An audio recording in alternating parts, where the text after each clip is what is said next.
कल्याण मित्रों, जैसे कोई अपनी धुन में बकरी चराते हुए और बकरी के पीछे पीछे बेहोश होकर भागते हुए, या कोई पतंग उड़ा रहा हो और पतंग कट गई हो और अपनी कटी हुई पतंग को पकड़ने के लिए उसके पीछे पीछे बेहोश होकर भागते हुए पाकिस्तान की सीमा में प्रवेश कर जाए और वहाँ जीवन भर के लिए बेरियों में जकड़ कर सलाखों में कैद हो जाए।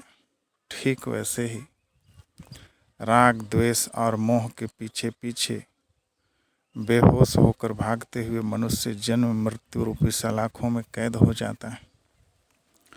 जन्म मृत्यु के चक्र में फंसकर भी उस अभागे को अपनी गलतियों का एहसास नहीं होता है। वह बार बार जन्म मृत्यु में फंसते रहता है और उसे ही अपनी नियति समझता है। राग, द्वेष और मोह में आकंठ डूबे होने के कारण उसका चित्त इतना बेहोश रहता है कि उसे अपने बारंबार जन्म मृत्यु में पड़ने का कारण भी समझ में नहीं आता। और जब किसी अपराधी को अपने बार बार जेल जाने का कारण ही नहीं ज्ञात हो, तो वह जेल जाने से बचने का प्रयास भी भला क्यों करेगा और कैसे करेगा। वह बार बार पुलिस की लाठियां भी खाते रहेगा और जेल में भी सड़ते रहेगा। जेल से बाहर निकलते ही फिर से कुछ ऐसा कर देगा कि फिर पुलिस की गिरफ्त में आ जाएगा, लाठी खाएगा और जेल में सड़ेगा। ऐसा क्यों होगा? ऐसा इसलिए होगा क्योंकि उसे जेल जाने का कारण का पता नहीं। जब मनुष्य को कारण का पता होता है तो वह गलतियां करने से बचता है। वह ऐसा कृत्य करने से बचता है जो उसे जेल तक पहुंचाए। अगर अनजाने में गलती हो गई तो अगली बार गलती करने से बचता है। एक बार गलती से शरीर धारण हो गया तो अगली बार शरीर धारण करने से बचता है। एक होश वाले मनुष्य और एक बेहोश मनुष्य में सबसे बड़ा फर्क यही होता है कि होश वाले मनुष्य को कारण का पता होता है, इसलिए वह गलतियां करने से बचता है, और बेहोश मनुष्य को कारण का पता नहीं होता है, इसलिए वह बारंबार गलतियां करता है और उसे दोहराते रहता है। होश वाला मनुष्य भी दुख में पड़ता है और बेहोश मनुष्य भी दुख में पड़ता है, मगर फिर भी दोनों में एक फर्क होता है। होश वाला मनुष्य दुख के कारण की खोज करता है और कारण ज्ञात होने के पश्चात ऐसा कोई काम नहीं करता है जिससे कि उसके दुखों में बढ़ोतरी हो। वह अपने दुखों को खत्म या कम करने का प्रयास करता है, न कि उसे और बढ़ाने का। जबकि एक बेहोश मनुष्य दुख के कारण की खोज की जगह बेहोशी में ऐसा कृत्य कर बैठता है कि उसके दुखों में उत्तरोत्तर वृद्धि होती चली जाती है। होश वाला मनुष्य दुखों से मुक्त होने का प्रयास करता है और बेहोश मनुष्य दुखों को बढ़ाने का प्रयास करता है। होश वाला मनुष्य अपनी गलतियों को दोहराने का प्रयास नहीं करता है और बेहोश मनुष्य बार बार अपनी गलतियों को दोहराते रहता है। होश वाला अगर किसी गलती से जन्म मृत्यु के चक्र में एक बार फंस जाता है तो फिर जल्दी से उस चक्र से बाहर निकलने का प्रयास करने लगता है, और बेहोश मनुष्य जन्म मृत्यु के चक्र में फंस जाता है तो उसे वह अपनी नियति समझता है और उससे बाहर निकलने का कोई प्रयास भी नहीं करता है। होश वाला मनुष्य अपने वर्तमान जन्म को अंतिम जन्म बनाने की तैयारी में लग जाता है और बेहोश मनुष्य अपने वर्तमान जन्म को अगले अनगिनत जन्मों का कारण बनाने में लग जाता है। इसे समझ लेना जरूरी है, अन्यथा न तो विमुक्ति का मतलब समझ में आएगा और न ही निर्वाण का। विमुक्ति और निर्वाण परम होश की अवस्था में घटने वाली घटना है। आपने गाड़ियों के पीछे लिखा देखा होगा, सावधानी हटी दुर्घटना घटी।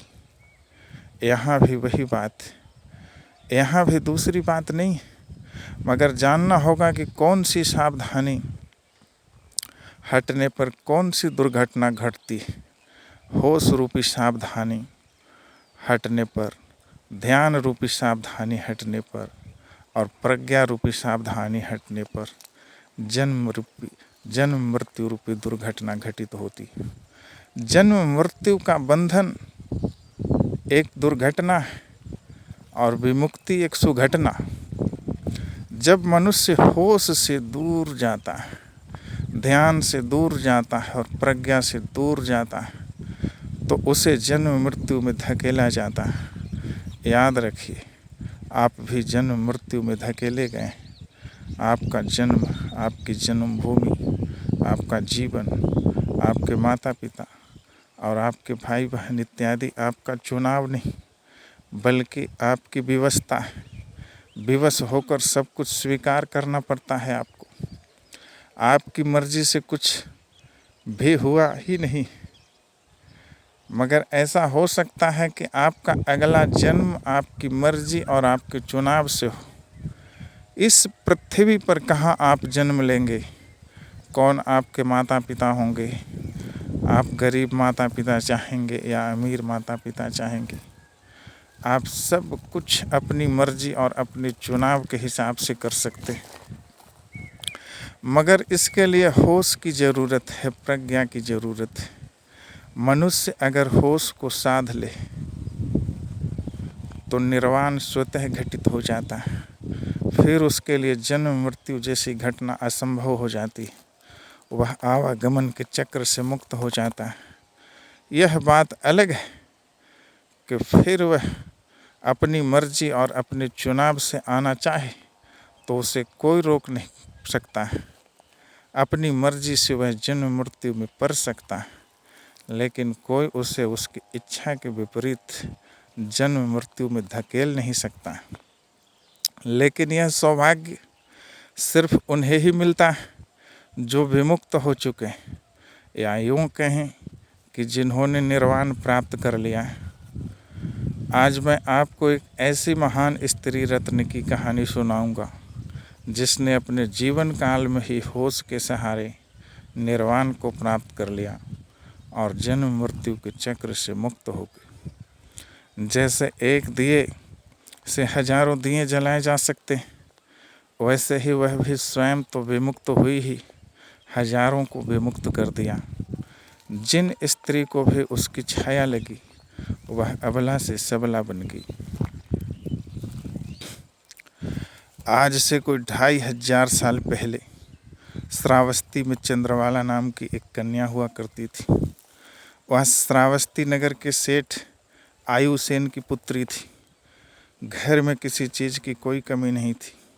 पूरा घर धन धान्य से भरा था। नौकर चाकर वगैरह की सारी सुख सुविधाएं थी। मगर चंद्रवाला के माता पिता अपने व्यवसाय में इतने डूबे रहते थे कि उनके पास अपनी बिटिया के लिए समय ही नहीं था। माता पिता चंद्रवाला की हर मांग पूरी कर देते थे, मगर उसके लिए समय नहीं निकाल पाते थे। सेठ आयुसेन के घर में शुंभीनाथ नाम एक नौकर रहता था, जो उम्र में चंद्रवाला से 2-3 साल बड़ा था। वह देखने में सांवला पर सुंदर था और शरीर से भी बलिष्ठ था। शुंभीनाथ ही चंद्रवाला को घुमाने ले जाता था। चंद्रवाला जहाँ घूमना चाहती थी वहाँ घुमाने ले जाता था। कभी किसी उपवन में ले जाता था तो कभी अचरवती नदी के तट पर जल विहार या नौकायान के लिए ले जाता था। चंद्रवाला की जैसी इच्छा होती थी वह वैसा ही करता था। चंद्रवाला और शुंभीनाथ दोनों हम उम्र थे। उनका ज़्यादातर समय एक साथ बीतता था। चंद्रवाला के बाल मन में शुंभीनाथ के प्रति ऊंच नीच का कोई भाव नहीं था। उसे इस बात का भी कोई भान नहीं था कि वह नौकर है और मैं मालिक की बेटी हूँ। शुंभीनाथ बहुत छोटी उम्र में ही आयुसेन के घर आ गया था। उसके माता पिता उसके बचपन में ही उसे अनाथ छोड़कर काल कवलित हो गए थे। अनाथ शुंभीनाथ को देखकर सेठ आयुसेन को दया आ गई और उसे अपने घर में रख लिया था। शुंभीनाथ मेहनती होने के साथ ही साथ अपने मालिक सेठ आयुसेन का वफादार और आज्ञाकारी भी था। समय की गति आगे की ओर बढ़ती चली गई और बचपन का यह खेल धीरे धीरे कब प्रेम में परिणत हो गया, दोनों को इस बात का पता ही नहीं चला। सेठ आयुसेन के घर में शुंभीनाथ के अतिरिक्त और भी कई नौकर थे। कुछ नौकरों ने सेठ आयुसेन के कान भरने शुरू कर दिए और कुछ ने शुंभीनाथ को समझाया कि जो कर रहे हो वह बिल्कुल ठीक नहीं, पर तब तक बात बिगड़ चुकी थी, बहुत देर हो चुकी थी। सेठ आयुसेन गुस्से में आग बबूला हो गया, मगर वह एक समझदार व्यवसायी था। उसने शुंभीनाथ की आंखों में आंखें डालकर पूछा, सच सच बता, क्या बात है? ये लोग जो कह रहे हैं वह कितना सच है? शुंभीनाथ ने सेठ के पैर पकड़ लिए और दोनों हाथ जोड़कर कहा, मालिक, अगर मैंने नमक हलाली की हो तो शरीर में कोढ़ पड़ जाए और जुबान में कीड़े पड़ जाएं। हम दोनों साथ हंसते खेलते भर हैं। बात आई गई हो गई। सेठ ने मन ही मन विचार किया कि पानी सर से ऊपर हो जाए, इससे पहले ही क्यों न कोई अच्छा लड़का देखकर चंद्रवाला का विवाह कर दिया जाए। पर होनी को शायद कुछ और ही मंजूर था। चंद्रवाला के माता पिता अपनी बिटिया के लिए सुयोग्य वर की तलाश करने लगे। उन्हें अपनी पसंद का एक लड़का पता चला तो उन्होंने उसके साथ चंद्रवाला की मंगनी तय कर दी। जेठ के महीने में विवाह होना था और 2 साल बाद गौना। सेठ आयुसेन ने शुंभीनाथ को डांट कर दूसरे काम में लगा दिया और सख्त हिदायत दी कि वह चंद्रवाला के आसपास भी न फटके। नौकर ने मालिक को वचन दिया कि वह उनके आदेश को सिरोधारी करेगा। वह मालिक के बताए काम में लग गया। इधर चंद्रवाला शुंभीनाथ के लिए ऐसी पागल थी कि उसे उसके सिवाय कुछ भाता ही नहीं था। वह हमेशा शुंभीनाथ की यादों में खोई रहती थी। एक दिन उसने मौका पाकर शुंभीनाथ को अपने कमरे में बुलाया और साम दाम दंड भेद के सारे प्रयोग करके उसे मजबूर कर दिया कि वह उसके साथ कहीं बाहर भाग जाए। शुंभीनाथ ने हाथ जोड़े, पैर पकड़े, मगर उसकी एक न चलने दी और अंधेरी रात में जो भी उसके हाथ लगा उसे लेकर घर से भाग गए। इधर सेठ आयुसेन के घर में शादी की तैयारी चल रही। खूब गहमा गहमी थी। जेवर, कपड़े, बर्तन आदि खरीदे जा रहे थे। उधर जब पता चला कि चंद्रवाला अपने कमरे में नहीं है और शुंभीनाथ भी गायब, तो सेठ आयुसेन का माथा ठनका। उसे लग रहा था कि उसने सांप पाला था जो आज डस कर चला गया। चारों तरफ सेठ आयुसेन की बहुत बदनामी हुई।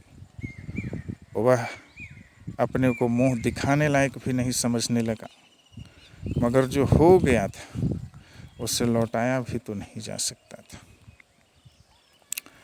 इधर चंद्रवाला श्रावस्ती से बहुत दूर एक छोटे से शहर में अपने पति के साथ रहने लगी। महलों में पली बढ़ी और हर सुख सुविधा में जीने वाली चंद्रवाला अपने नौकर के साथ अभावों में भी आनंद पूर्वक रहने लगी। शुंभीनाथ भी उसकी बहुत मदद करता था। जितना संभव हो पाता वह चंद्रवाला को कम से कम काम करने देता था, पर ताली एक हाथ से नहीं बजती। प्रेम में अपार शक्ति होती। शुंभीनाथ घर के बाहर का काम करता तो चंद्रवाला घर के अंदर कुछ न कुछ करते ही रहती। काम करते करते कब सुबह हो जाती और कब रात हो जाती, दोनों को इसका पता ही नहीं चलता। ऐसे ही करते करते दिन, महीने और साल गुजरते चले गए। इसी बीच चंद्रवाला को पुत्र रत्न की प्राप्ति हुई। लड़का बिल्कुल अपनी माता पर गया था। वह देखने में किसी ऊंचे खानदान का लगता था। अपने पुत्र का नाम अमृतन रखा।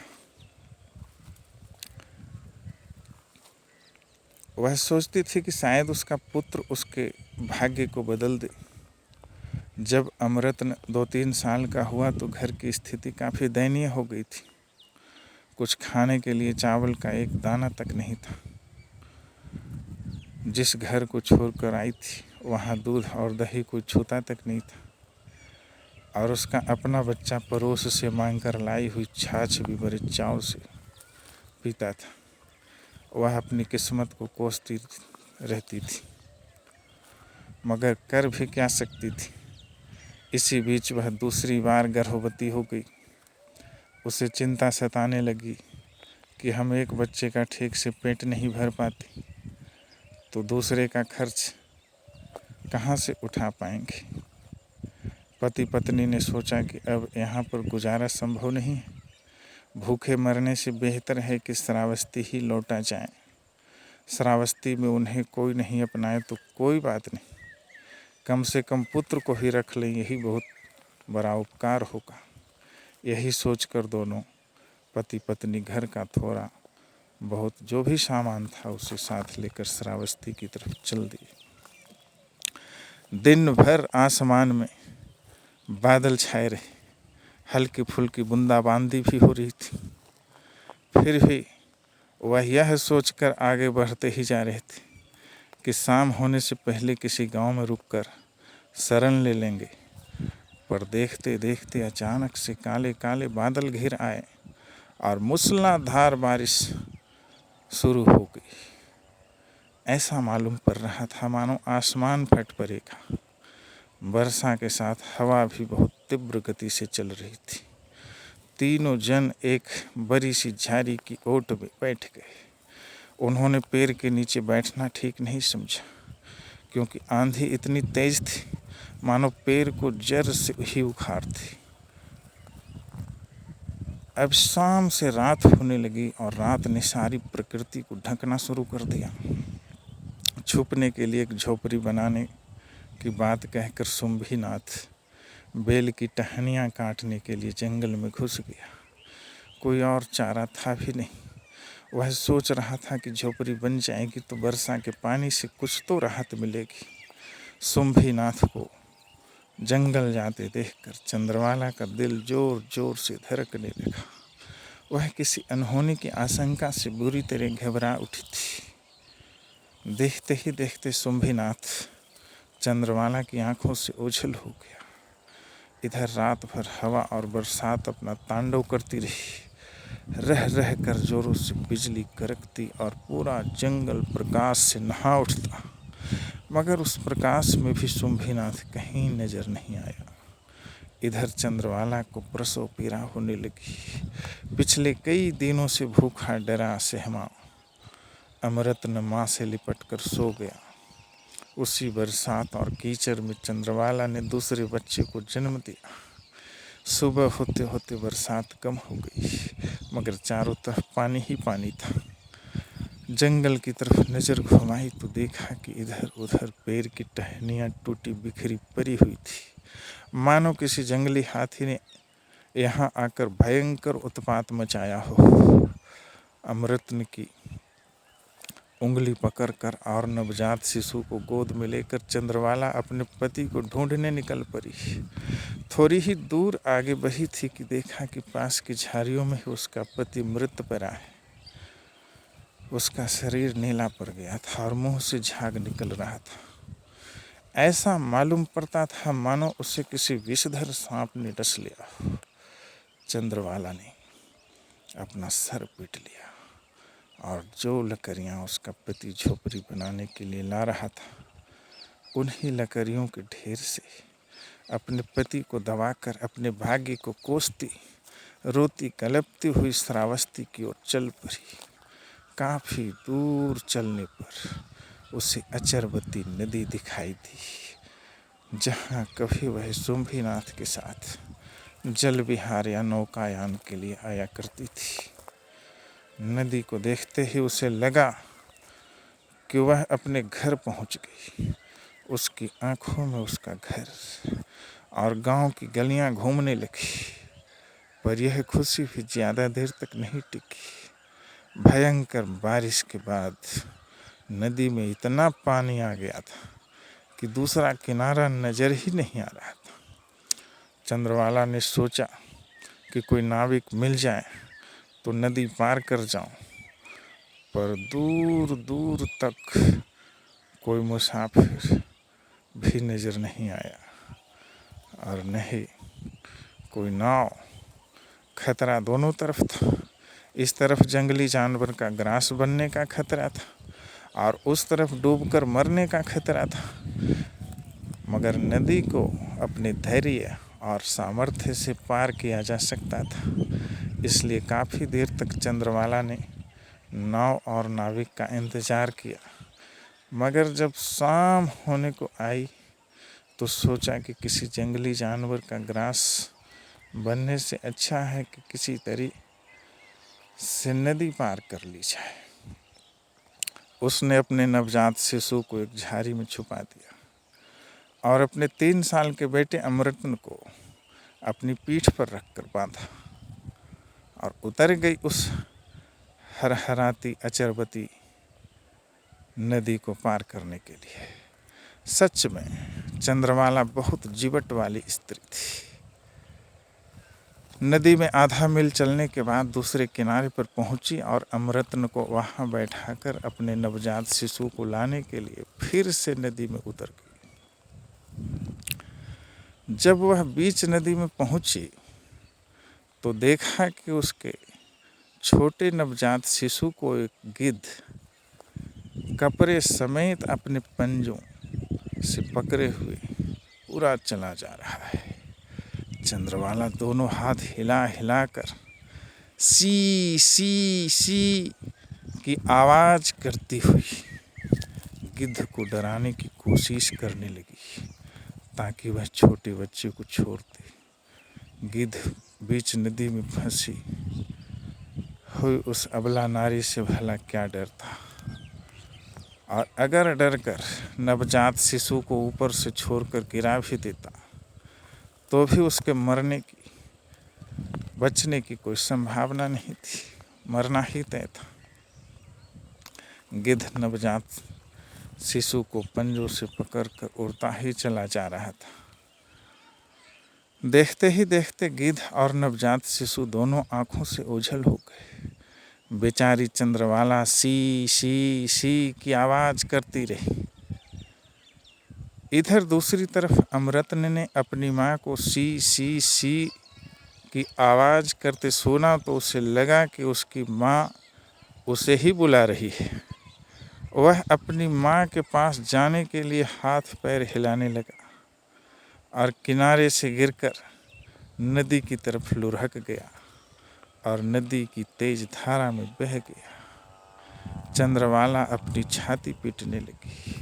उसकी सारी दुनिया ही उजड़ चुकी थी और सब कुछ इतनी जल्दी घटित हुआ कि उसे कुछ सोचने समझने का मौका ही नहीं मिला। किसी तरह से बीच नदी से वापस किनारे पर पहुंची और अपने घर की तरफ चल पड़ी। रास्ते में एक स्मशान घाट पड़ता था। वहाँ लोगों की भीड़ लगी थी। उसने लोगों से पूछा, कौन मर गया है? चंद्रवाला को देखकर उन्हें घोर आश्चर्य हुआ। उसका स्मशान घाट पर आना किसी चमत्कार जैसा प्रतीत हुआ। लोगों ने उसे बैठाया और थोड़ा विश्राम करने को कहा और ढांढस बंधाते हुए कहा, बेटी, जो होना था वह हो गया है, तू अपने को संभाल। चंद्रवाला को घोर आश्चर्य हुआ।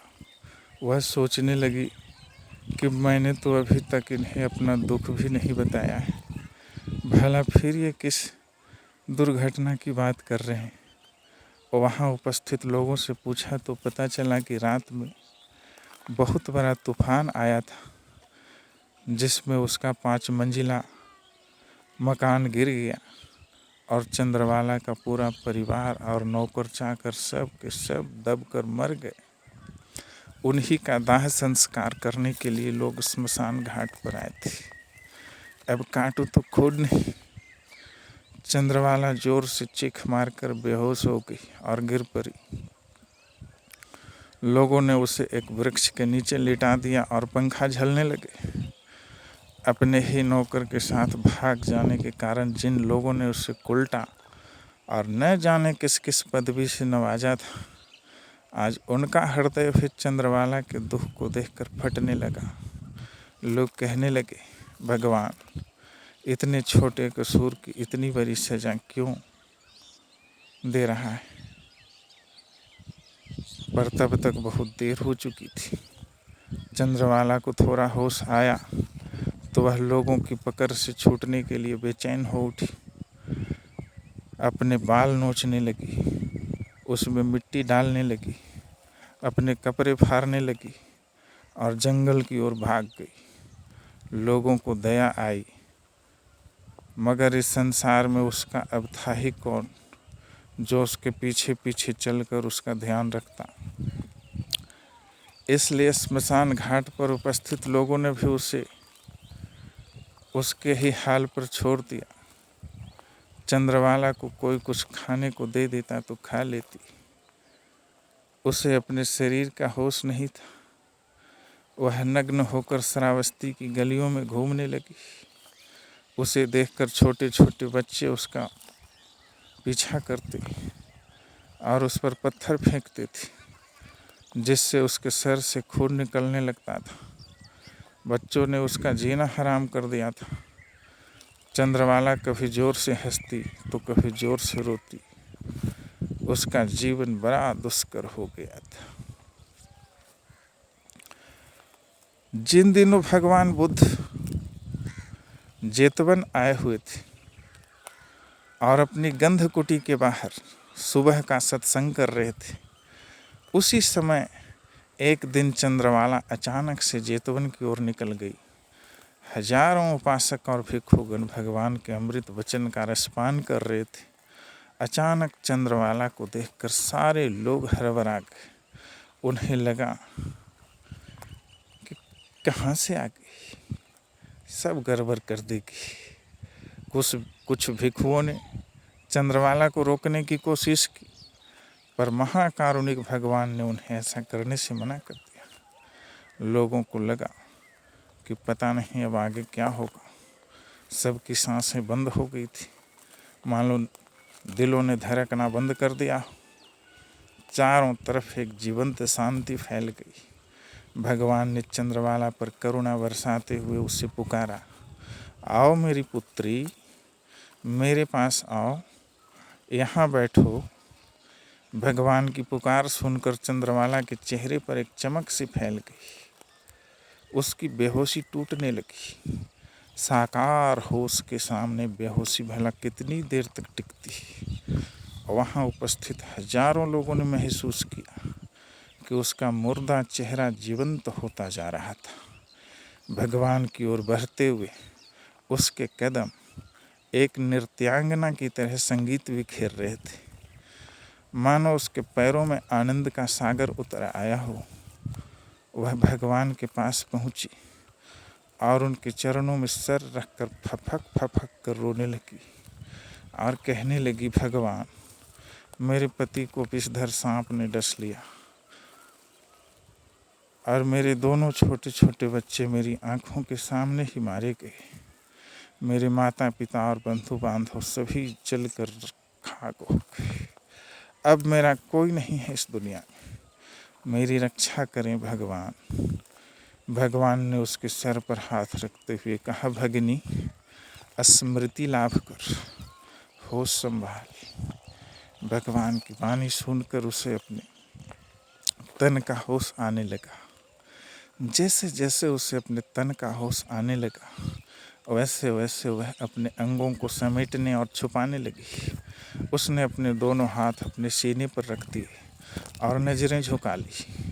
भगवान ने अपना चिवर उतार कर उसे उड़ा दिया। भगवान के चिवर ने न सिर्फ उसके तन को ढका बल्कि उसके चित्त को भी शांत करता चला गया।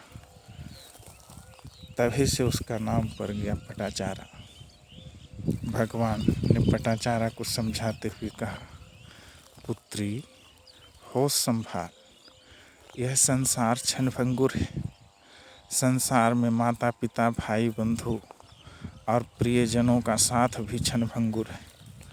यहाँ प्रियजनों का प्रेम सिर्फ दुख लेकर आता है। कुछ भी स्थिर नहीं है, यहाँ सब क्षणभंगुर है। और तुम कोई पहली बार दुखी नहीं हो रही हो। इससे पहले फिर तुम जन्म जन्मांतर से अपनी परिजनों की मृत्यु पर आंसू बहाती चली आ रही हो। एक महासागर में जितना पानी होता है, अगर हिसाब किया जाए तो उससे भी ज़्यादा आंसू तुम बहा चुके हो। मगर प्रकृति कभी किसी का बुरा नहीं करती। ये दुख जो तूने झेले वो सब तुझे यहाँ तक लाने के लिए ही तो था। जब तुम मेरे पास आ गई हो तो रो मत। अब सन्यास की नाव में सवार हो जा। भूल जा उस काली रात को। देख तेरे सामने नए सूर्य का उदय हो रहा है। खोल अपनी आंखें। भगवान की वाणी सुनकर पटाचारा को वे सारे दुख जो उसके हृदय में जम गए थे वह आंसू बनकर उसकी आंखों से झरझर बहने लगे। उसकी आंखें निर्मल हो गई। दुखों के बादल छंट गए। नीला आसमान दिखाई देने लगा। एक दिन जब पटाचारा स्नान कर रही थी तो उसने देखा कि शरीर पर सबसे पहले डाला गया पानी कुछ दूर जाकर सूख गया। फिर दूसरी बार डाला गया पानी थोड़ी और दूर जाकर सूख गया और तीसरी बार डाला गया पानी उससे भी आगे जाकर सूख गया। घटना तो अत्यंत साधारण सी थी, मगर पटाचारा को इसमें समाधि का सूत्र मिल गया। पटाचारा को बोध हुआ, पहली बार उड़ेले गए पानी के समान कुछ जीव अल्पायु होते हैं, अल्पायु भी चल बसते। दूसरी बार उड़ेले गए पानी के समान कुछ जीव मध्य व्यय में चल बसते और तीसरी बार उड़ेले गए पानी के समान कुछ जीव चिरायु होते, मगर मरते सभी अनित्य।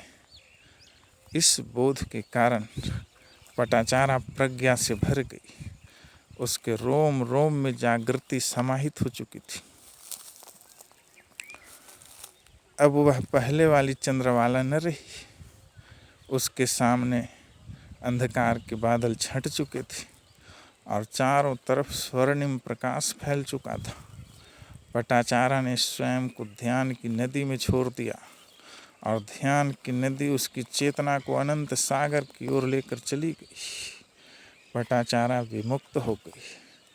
कल तक जो अबला, असहाय और पागल थी, जिसे कपड़े पहनने का भी होश नहीं था और जिसे देखकर छोटे छोटे बच्चे पत्थर लेकर मारने दौड़ते थे, उसने अपने साथ साथ हजारों भिखुनियों को ध्यान का रसास्वादन करवाया और दुखों से मुक्त करवाया। वह अबला से सबला बन गई और उसने हजारों अबलाओं को सबला बना। पटाचारा की गिनती उन भिखुनियों में से होती है जो भगवान के जीते जी ही निर्वाण को प्राप्त हो गए। स्वयं भगवान ने इसकी घोषणा करते हुए कहा, मेरी पुत्री पटाचारा आवागमन के बंधन से मुक्त हो चुकी। आज मानव समाज में चंद्रमालाओं की कोई कमी नहीं। यत्र तत्र सर्वत्र आपको भांति भांति की अनेक चंद्रमालाएं देखने को मिल जाएंगी। अपने दुखों का रोना रोने से उनकी दिनचर्या शुरू होती और रोते हुए ही उनकी दिनचर्या समाप्त भी हो जाती। उनके जीवन में रुदन और क्रंदन के सिवाय कुछ भी नहीं मिलेगा। वह चंद्रवाला से ही शुरू होती और चंद्रवाला पर ही समाप्त भी हो जाती। काश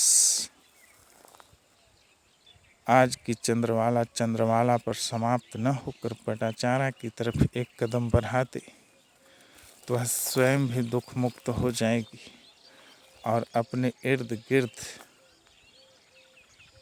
की और चंद्रवालाओं को भी दुख मुक्त कर देगी। और यही उस महान नारी रत्न पटाचारा के प्रति सच्ची श्रद्धांजलि भी होगी। आपने मेरी बातों को खूब तन्मयता से सुना, इसके लिए अंतस से अनुग्रहित हूँ। मेरा नमन स्वीकार करें।